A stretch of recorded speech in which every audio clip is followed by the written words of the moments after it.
Donc, dans le numéro ici, ce qui peut avoir causé votre erreur, premièrement, c'est que ce qu'on cherche, c'est déterminer la quantité de peinture en litres dont on aura besoin pour réaliser le travail. Puis, dans le fond, le travail, c'est de mettre de la peinture dans la surface intérieure des pots. Ça veut dire qu'à l'intérieur du pot, dans le fond, c'est l'air latéral et une base seulement. Si tu as compté 2 bases, ça se peut que ce soit ton erreur. Autre chose qui peut avoir causé ton erreur, c'est que ça, ici, c'est en centimètres, tandis qu'ici, on a une information en mètres. Donc, il y a une conversion d'unité à faire. Et dernière chose, c'est qu'il n'y a pas seulement un pot, il y en a 125. Donc, ce qu'il faut faire, c'est trouver l'air latéral du pot, l'air de la base du pot. Ça va nous donner une aire, dans le fond, qui est en centimètres carrés. Je vais prendre cette aire-là, je vais la multiplier par 125 parce qu'il y a 125 pots de terre cuite. Ça va me donner l'aire totale en centimètres carrés des 125 pots.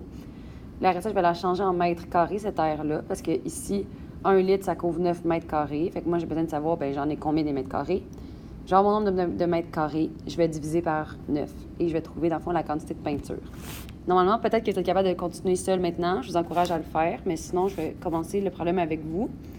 Dans le fond, pour l'air total de l'intérieur du pot, c'est l'air latéral du cylindre.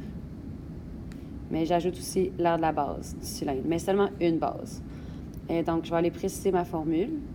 L'air latéral du cylindre, c'est 2πr fois h, parce que c'est le périmètre de la base, qui est 2πr, fois la hauteur, qui est h, plus l'air de la base. La base d'un cylindre, c'est un disque, donc πr à la 2. Donc, ici, je vais aller remplacer mon rayon par 7,6 divisé par 2, parce que ça, en fond, c'est le diamètre, le 7,6. Moi, ce que je cherche, c'est le rayon. Et ça me donne 3,8. Fait que je vais aller remplacer mon rayon par 3,8, puis ma hauteur par 8,9. Plus pi fois 3,8 à la 2. Après ça, R total égale. Donc, ça me donne 2 fois 3,8 fois 8,9. Je laisse en fonction de pi. Donc, ça me fait 67,64 pi. Plus. Donc, après ça, tout ce que j'ai à faire, c'est le 3,8 exposant 2. Non, 3,8 exposant 2. Puis ça me donne 14,44 pi. Après ça, j'additionne les deux termes ensemble. Fait que ça me fait 67,64 plus 14,44.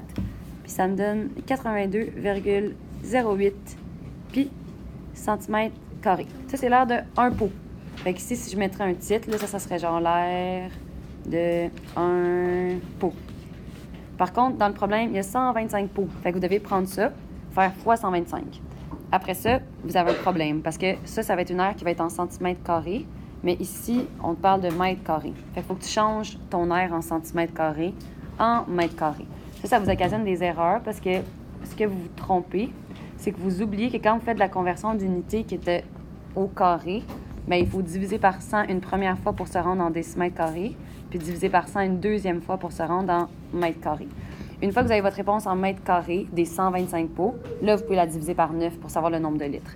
C'est normal que ça ne vous donne pas 1 litre, ça donne moins qu'1 litre. Ça donne 0, quelque chose litre, puis c'est normal.